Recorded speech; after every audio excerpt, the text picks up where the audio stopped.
ndumiwe kubera iki nakubise kuze ya kuze je sinigeze ndamukubita wamukize iki kuze nta kibazo yari afise oya kuze kumukora ko gusanga kwizo se kuze nibongiyaga naye binambega hivi kuko hari gihe iyo uryamye ugasanga waryamiye izosi urababara izosi ugasanga uvyutse rero ubaba izosi hakaza umuntu aragutushe nkaje wewe rero kuno yari yabimbwiye ko yababaye izosi je yari yambwiye ava ariko wowe ukacu dare ukacu mufisi onda haje mama yangu wari rero bijya bintu vyabaye kuze yari yakubwiye yuko yari yambwiye yuko yari yaryamiye izosi mbwa ngo shana ise bose meze neza naryamiye izosi je yari yabimbwiye umuntu agwa mu muriro Hera bakunzi banyishu media kuri mugomukona nice behind camera muri kumwe na Bovanshi. So guys ndakura mukije vaye naho noherereye n'umwanya urabiye iki kiganiro. So ndazi ibintu bikorera biba muri nyishu media murabizi. Uri mwabona nyishu media uri umuntu uvuga ati nta kintu nyishu media is postinga jewe sindakirabe ibintu byose bikorera ba murabizi. Ngo yabaye kuri kuziye murazizi. So nkanje nk'umukozi mugenzi we nanje bishobora kunshikira negereye manager wacu one manager nko nkunda kumwitwa ndamwegere tuvugane tuyage kurya bintu byamwoye ko kuze wayakoze kurya wabimeze uko nk'ama comments yanyu tuge turabakurikirana cyane ibintu munani mu commenting na tuge tukabanda ngo bati turarose ide tukadukoresha iki so reka tuyage nawe kandi ndakeneye commentaire mugaro muvuga ati okay aha mwari kugira ukuntu so bite one manager yes meze neza kandi thank you kumwanya umhaye uko dukorana ikiganiro murakoze cyane urabona ko nari nakwangiye bivanye n'ukuntu nari mu bintu byinshi by'akazi urazinze yuko nkora filme ngera nkaba n'umukinyi rero narimwo ndakora filme y'abandi byabaye ibintu bitameze neza ariko nagerageje kwiyaranje ndabumvirize sinakubagaye okay nce tumabwa ati thank you so shaka kundamukiza bakunzi imbere yuko dutangura ngo ndamukiza bakunzi bawe n'abakunzi banyishimenti bakunzi ba inyishumenti ndabaramukije cyane kuri micro ni Niji Pro comme cameraman canke Niji imbere mu manager wa Inyishu Media kandi ndakunda cyane abafanzi bacu aho muri hose vraiment menye yuko manager bakunda okay imbere yuko mbaza ikibazo cyo cyose imbere yuko tuyaga ikintu cyo cyose ndafisa ka question nshaka kubaza kubera iki wakubise kuze kubera iki nakubise kuze ya kuze je sinigeze ndamukubita wamukize iki kuko twege turabantu ati mimi nishakwa dadasutwa halakana gusa ndakabonye ukora ati reka propose nivuga ati byagenze gute okutamukubise wamugize iki nice urazi imisi tubanye ngira ngo wowe warigeze kumva akabikanje cyangwa warigeze kumva amateka yanje mabi no banarakoze ya nico kirure kinangaje kitumibwa ati bobo atakamira je nibarize mu manager wacu niwe muntu dufise muri Nyishu Media muntu wa mbere yitonda niwe muntu dufise muri Nyishu Media umuntu avuga ati arubaha abantu arubahiriza kugwego rw'uwa afise ntigira avuga ati ngo reka ritamba cyangwa ngo reka rishira hejuru ariko niko natagaje niko kuno numvise se ngo yakubise kuze cyangwa ati reka ndamwegere nk'umanager wacu ndamubaze why wakubise kuze ico niyo nyishu shaka kuvuga ati ntawo nakubise hama wamugize iki mu byukuri mu byabaye ngira ngo abafanzi bacu abakunzi banyishu media barabibonye kuze sinamukubise nkuko Aisha yavuze kuze yari kubise kuze yari kubise mu byerekeye n'imifato kuko haci iminsi ngerageza kubona kuze mu ma commentaire y'ibiganiro akora abenshi bavuga yuko kuze asigaye ari kurandero irevre birashobora kwita kuko ari akazi ushobora gukora kagatuma ugakorera bijya wowe udashobora udashase gukora ariko ukabikora bivanye n'akazi ariko kuze ubushize jewe yarangomereje ku mutima nk'umugabo nk'umupapa mfise umwana nkafise umugore ndashavura ndamukosora gusa isa nkuko kuze niwe yikubise naramukosoye nk'umwana mu bandi nkuko nawe no gukosora ukosheje arumva yuko bwati yuko ubu mukore gyose yakoze kosuva gukosora none guzega gukosora umuntu twe turabantu bakuze twege turabantu bwati urashaka kumbwira iki nayisire kico sishura gukora kuko je sindi umwana ujya akingara natamba so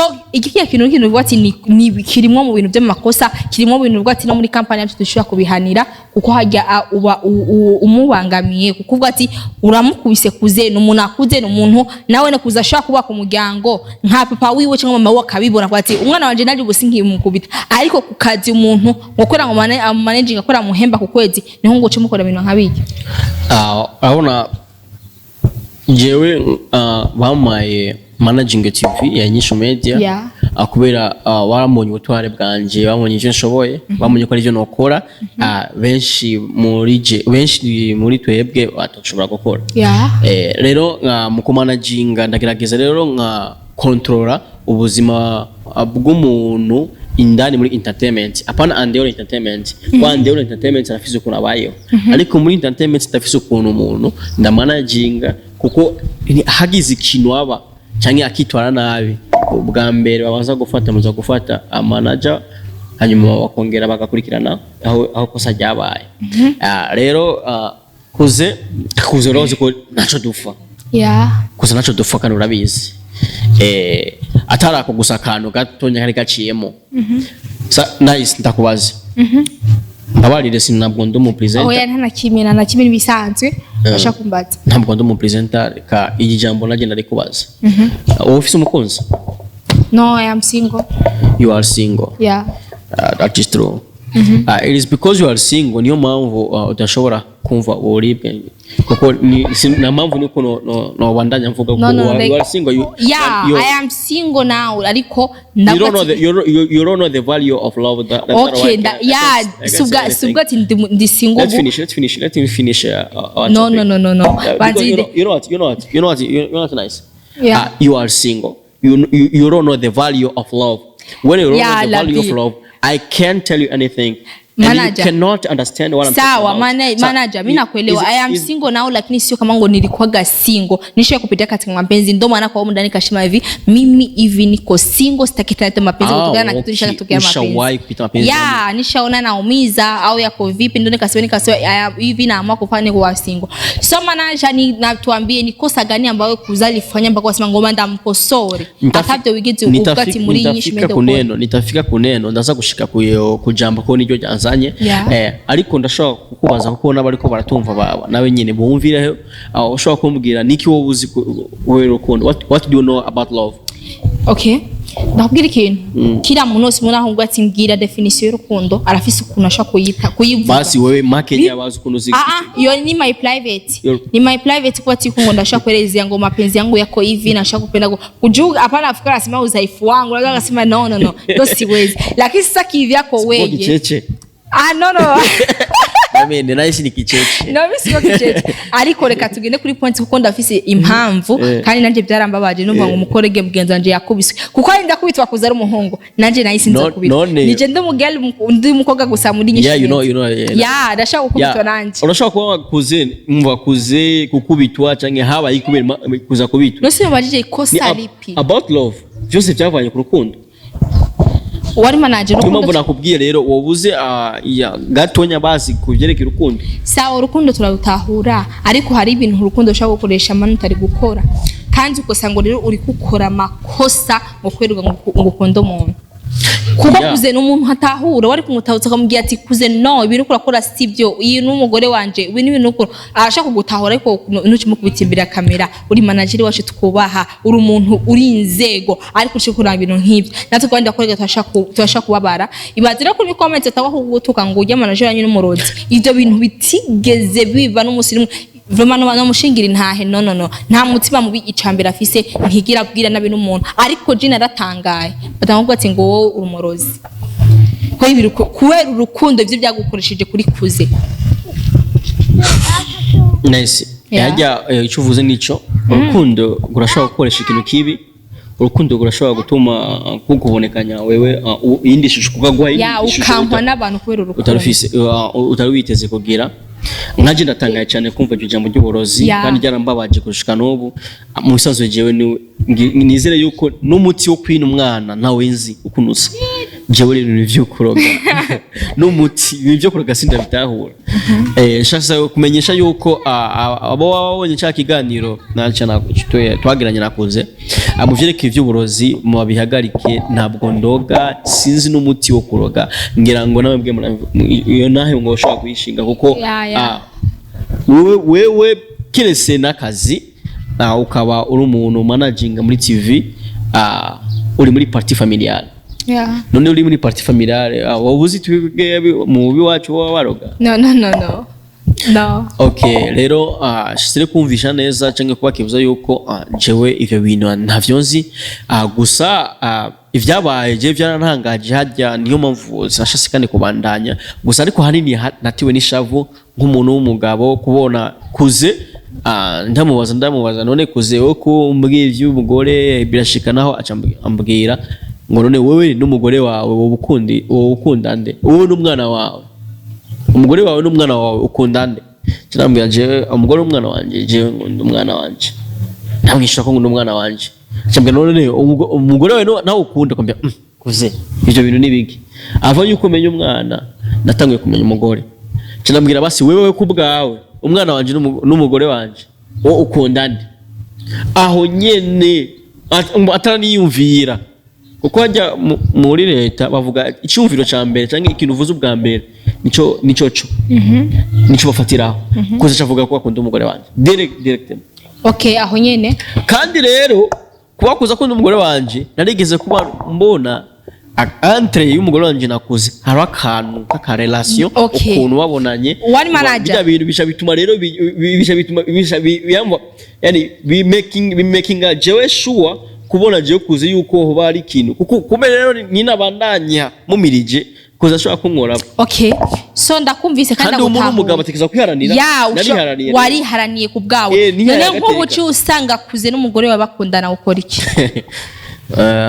kuko hari ikintu twebwe abakobwa dukora mu bisanzwe kuze n'umugore wanje bakundana ibyo usanga kuze n'umugabo dubihagarike kuko ndazi ko nivyo kubibaye vuma ndabizi vyo nibi ukuntu bamvuga cyane bumvuga nabi ukuntu bamvuze kubera kuzi vyamushikiye je bumvuga nabi kuko je kuzi n'ivyamubaye ko naratangaye ariko kuvyabaye kuze jewe nashase kwiharanira kandi nta bintu birebire je nakoze kuzingira ngo narabibonye gusa ndabajije ati usanze your wife nakuze bakundana wokora iki? That's why I can respond you that answer, you know. Usanze bishise nisere yuko the way I love my wife. I know her so much, and she can't do such a bad thing like that. She can't live because she loves me a lot, and I love her a lot. So wari manager tagabakobwa ntawuzi kandi ikintu ca mbere uyu usanze bimeze uko no kubita umuhungu agukubita umudada kuko umudada byose niwe aba yabiza intango y'amarere kuze koma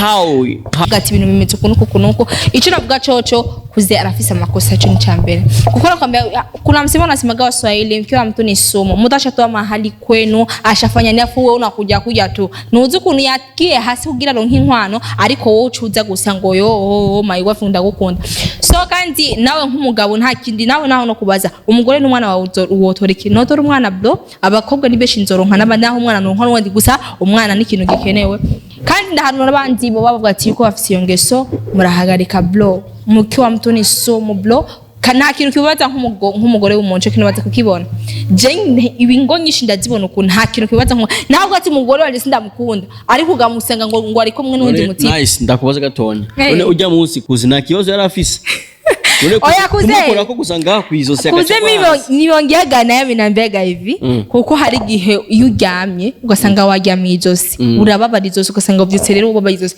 hakaza umuntu aragutusha nkajya wewe rero kuno yari yabimbwiye ko yababaye izosi je yari yambwiye ava ariko wowe ukacutere ukacu ndahaje mama yangu wari rero bijya bintu vyabaye kuze yari yakubwiye yuko yari yambwiye yuko yari yaryamye izosi mbwa ngosha nice bose meze neza naryamye izosi je yari yabimbwiye umuntu agwa mu muriro bakunzi banyishimiye urabona naguye mu muriro kuze yari yazindukanye afise shock mwizosi kubera ishavu nsanga umuntu ndamukoze mwizosi gatonya mbe nko kumukosora acagwa hasi naje naratangaye bijya bintu urumva kumbe koze yari yavyusa ababanye niko umuntu ashobora gucitara ku kintu ugasanga wihimba mu bintu by'uburofa kuba muri ifite ingwara abantu tugenda twarabuze mu mibiri yacu naje umuntu uko usanga naje narabuze ukankoraho gusanga cyangwa hasi murambiza kumbe ce n'est pas vrai parce que about abakozi banyinshi media turabakunda ariko hari ikintu namwe y'abakozi bacu dukuri turabafana sana murano mwobahwe turi ngaha kwera mwebwe ariko hari ikintu muza muraba mu comment yanyu sha bibaza umuntu ukamwagira uburozi ntarakurogera uwawe ntacera kwicira